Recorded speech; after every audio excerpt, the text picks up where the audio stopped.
Welcome to the Gravity Podcast, the podcast that takes a deep dive into dealership sales process, sales skills, and proactive habits that only the pros know. Get ready to amp up your sales skills with your host, sales expert, master trainer, and founder of the Gravity Sales Process, Ryan Sawicki. Let's roll.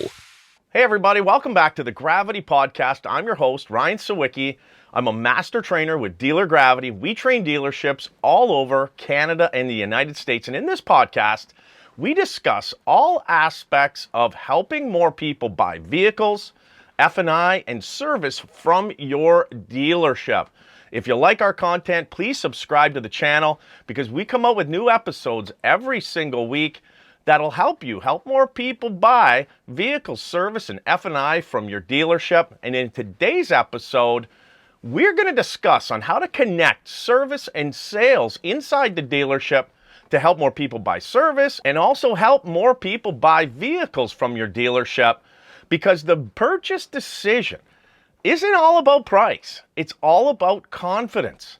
And if you want to learn more about the Gravity process, check out our YouTube channel because we've got all types of videos, not just podcasts, all about the feeling of confidence, and that is the need. This is what people need. They need to feel confident. Think about it.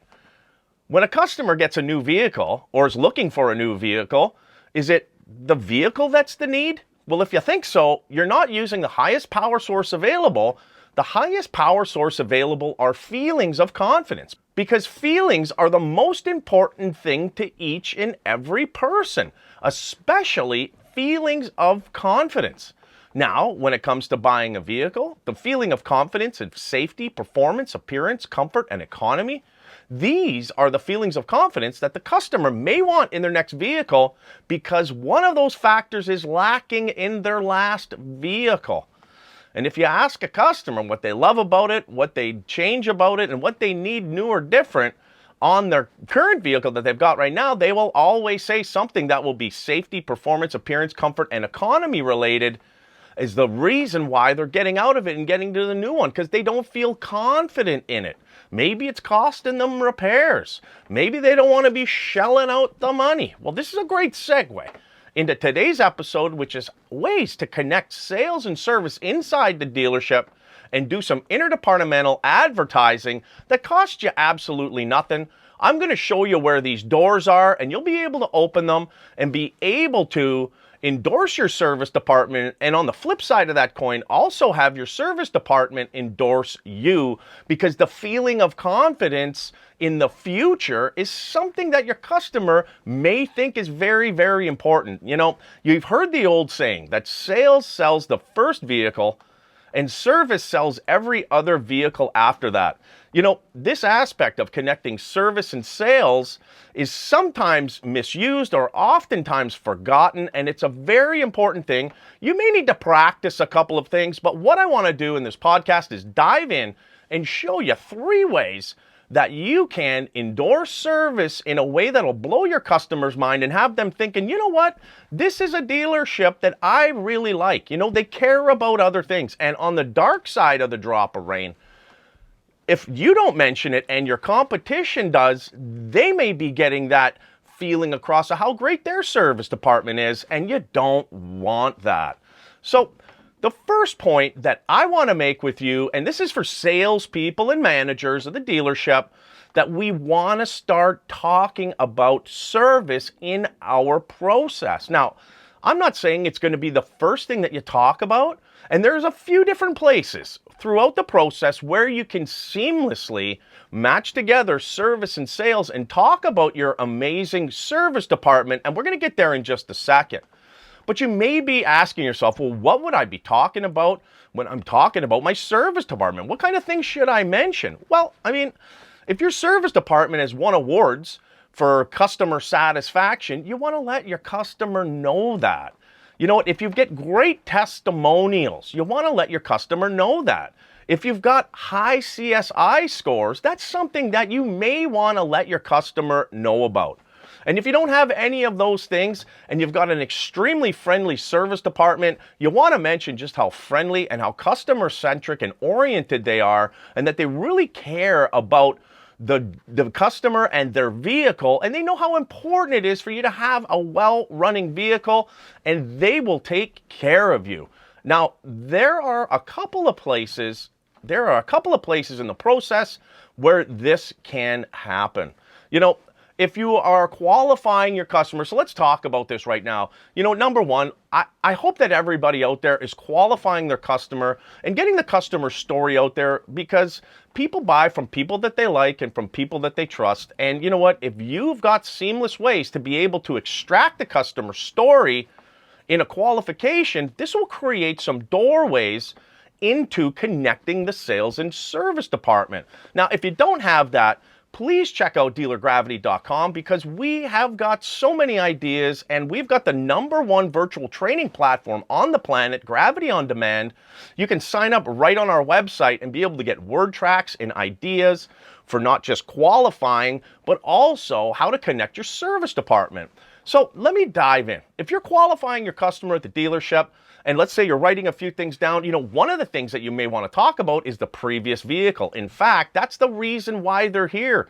There's something wrong with that vehicle, and we don't know what it is just yet. So if you go to do a presentation on a vehicle and start pointing out things to a customer, you might be boring them.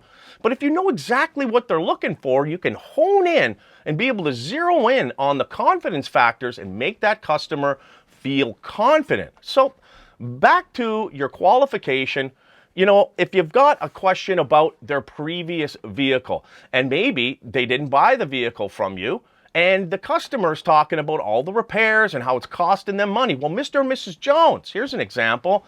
You'll be happy to know that our service department has got one of the highest customer satisfaction ratings in the country. In fact, our service advisors have been here for over X number of years, and last year they won an award for this. Maybe we'll get a chance to go back there and meet them today. I'm not really sure, but you are going to love our service department if you end up purchasing a vehicle from us. Everybody loves our service department. It's kind of a way to endorse your service department with words. Now, as I'm moving across and I go from, let's say it's the qualification, there's some ideas in there, of course. Just a little injection of service into your process makes the customer think a little bit bigger than what they're doing right now. It gets them thinking about the future. In the Gravity process, we talk about the microscope view. This could be buying the car, but the telescope view is in the future and is big picture thinking. And this can trigger some feelings of confidence in your customer, especially if you are mentioning it. I'm mentioning it to you right now because I know that many people don't mention it. Many salespeople just forego this, and maybe they were never taught how to do it, but it is extremely important to many customers to know that you care about your service department and that they perform for their customers, because maybe the previous experience was terrible. And if you ask people about service in dealerships, they will oftentimes start with a complaint. So make sure you start that off on a positive note and let the customer know how great you are with customer satisfaction and your surveys. If there's any awards that you've won, these are important things. If you've got long-standing service advisors that care about your customer, or any testimonials that you have, those are some great things that you can mention just as a little injection of service into your qualification. Now, the next part that I would think would be next logical is on a vehicle presentation. And as you're going through, there's a couple of different stops. Quickly on the inside, many vehicles now have maintenance minders, which tell the customer about when their vehicle is due for service. This is a great place to be able to drop some of that information if you missed it on the qualify. Does that make sense? Also, if you're opening up the engine and you're talking a little bit because maybe performance or economy is important to that customer, you may also find that this is another place, if you didn't get to it on the maintenance minder part of the presentation. So there's a couple of ideas where we can inject some service and endorse our service department inside of our process. It's just kind of, oh, Mr. Jones, I thought you might want to know just how great our service department is. And this can amp up the feelings of confidence in your customer. This is a big picture thing. It also would be a good idea to mention if you've got service credits that's included in the deal, or maybe you have a points program in your service department.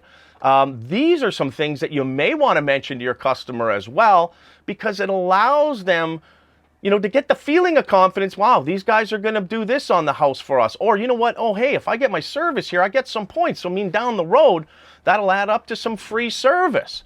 Anything that your service department is doing for your customers, you want to let them know inside your process if possible. Now, maybe, let's say we forgot about all those things and we missed it. So my second point here, when it comes to injecting some service into the process, could be, let's say the customer already bought that vehicle.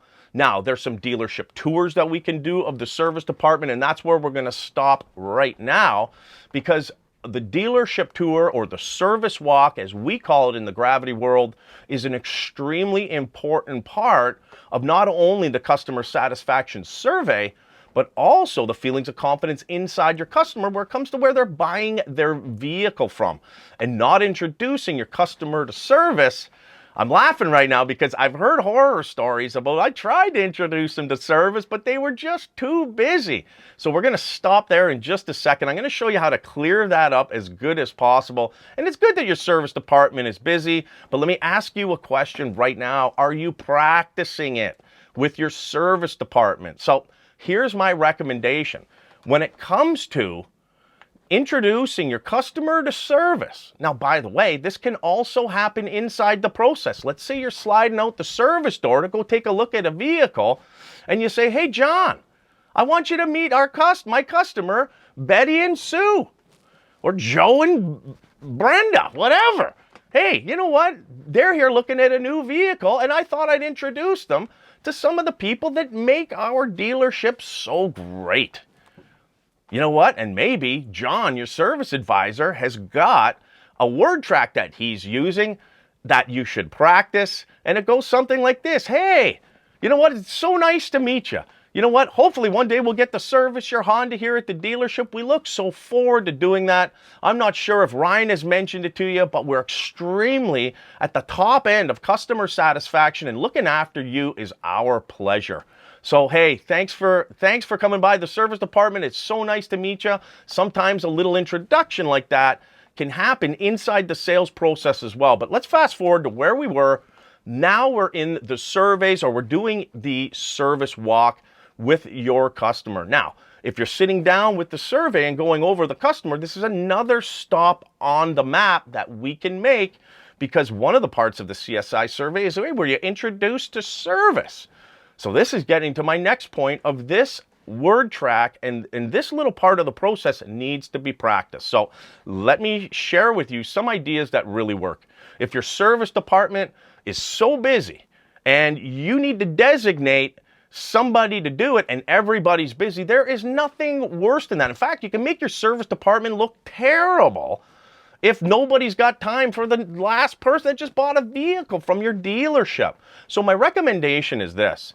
Depending on the size of your service department, pick 2 service ambassadors, people that are well-spoken and outgoing and can also deliver a message of how much they care about the customer and their vehicle, and also maybe talk a little bit about how well they're doing, any awards that they've won, or things that the service department does that no other service department does, or that the customer may not know that other service departments do. So number one is you need to pick 2 ambassadors. Depending on the size of your service department, maybe you've only got 1 service advisor. Maybe you've got 10 service advisors, but you want to make sure, if you're at a decent sized service department, that you've got 2 people. And the reason why you got 2 people is because one of them may be busy, and you know what, then you'll go to ambassador number 2.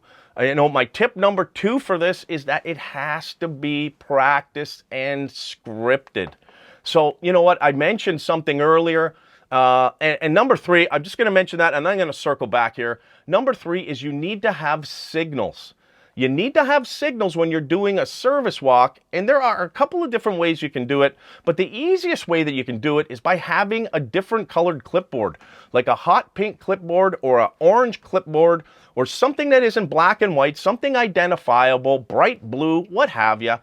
and you've got some information. Maybe you've got the survey on the clipboard, but when your service advisor, this creates a trigger. So when your service advisor sees you with this clipboard and the customer, they know exactly what's happening. Everybody else in the service department has no idea. They're just doing their job and they're being busy, but you've got somebody that sees this colorful clipboard and they know it is showtime. Hey, John, I wanted to introduce you to our newest customers. You know what? They just bought a brand new XYZ SUV and they are so thrilled. And you know what? I just wanted to bring them back here and introduce them to the people that make working here at this dealership and make our customers so happy. So, hey, Mr. Customer, this is John, our service advisor. He's been here for 20 years. John, take it away. So that is a great introduction that salespeople can practice.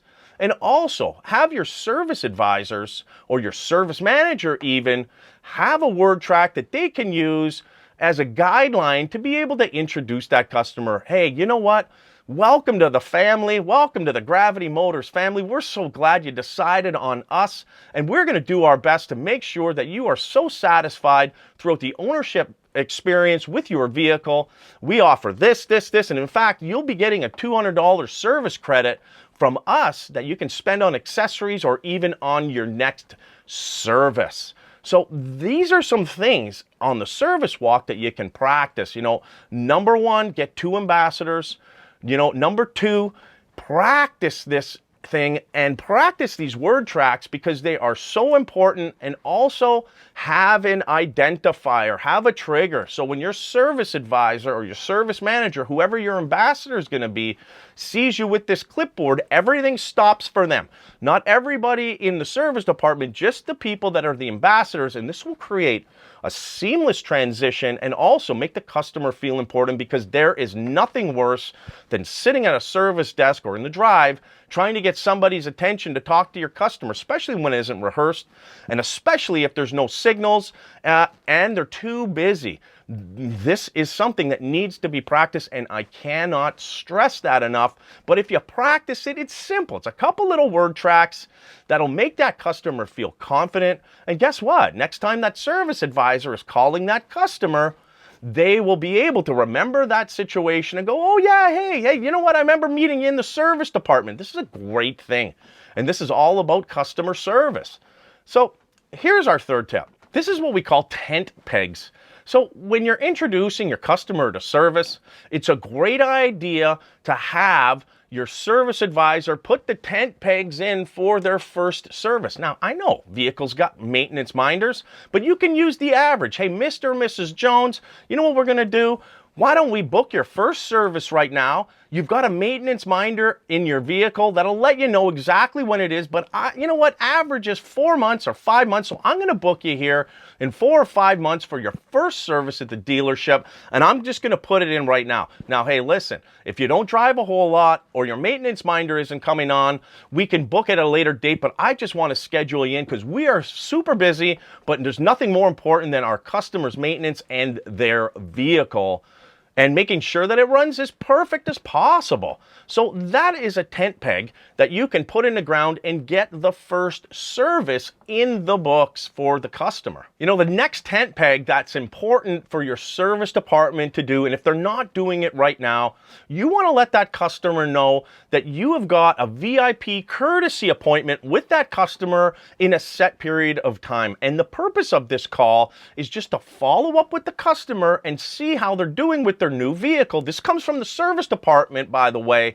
which will also help tee up the next service appointment and create that relationship where that service department is now going to help your customer buy the second, third, fourth, fifth, and sixth vehicle from your dealership, and that is a good thing.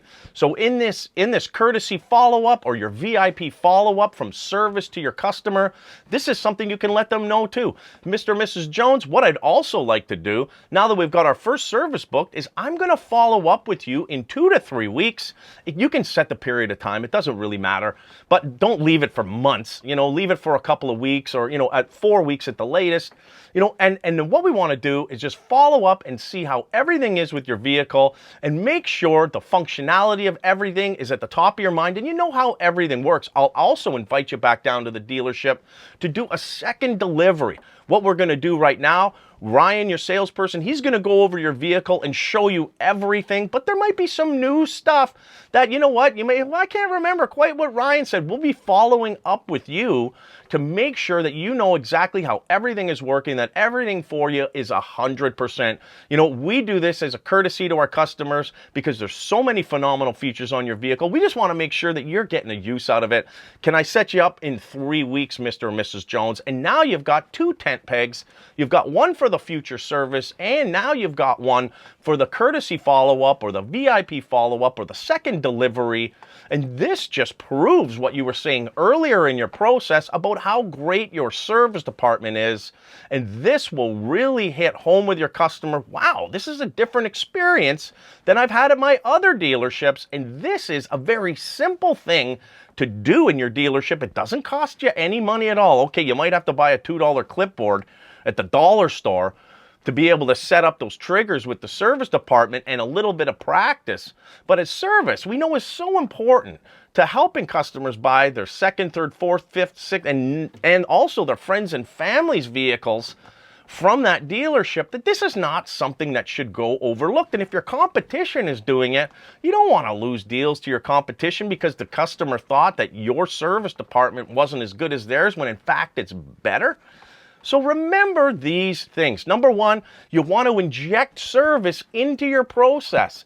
I gave you a couple of places where you can easily do that on your qualify sheet when you're talking about that pre-owned vehicle, or also the vehicle that they bought. Sorry, when I say pre-owned vehicle, I mean the vehicle that's going to be pre-owned on your lot. When you're talking about their old vehicle, and you can talk about things that they'd change. This creates a place. Well, you know what? I'm spending some money on repairs. You know what? The service department hey, this is a great time for me to tell you, Mr. Jones, about our service department. And the next time is also in the vehicle presentation. There's a couple of different stops on the vehicle presentation where you can just inject it. It doesn't have to be a 45-minute spiel. In fact, that's the wrong thing to do. You just list off some bullet points of why your service department is so great. And also, maybe let them know that there's a service credit that they have, or maybe there's a points program that your dealership has. Either way, there's some ideas in here that I'm giving you where you can customize it and make it a stop in your process. The second part is creating that service walk with your customer and also practicing it with the service advisors. Use the triggers of the clipboard and also practice some simple word tracks. Hey, Mr. Jones, I want you to meet Joe. He's our service advisor, and you know what? I want my customers to meet the people that make working at this dealership and servicing your vehicle so great.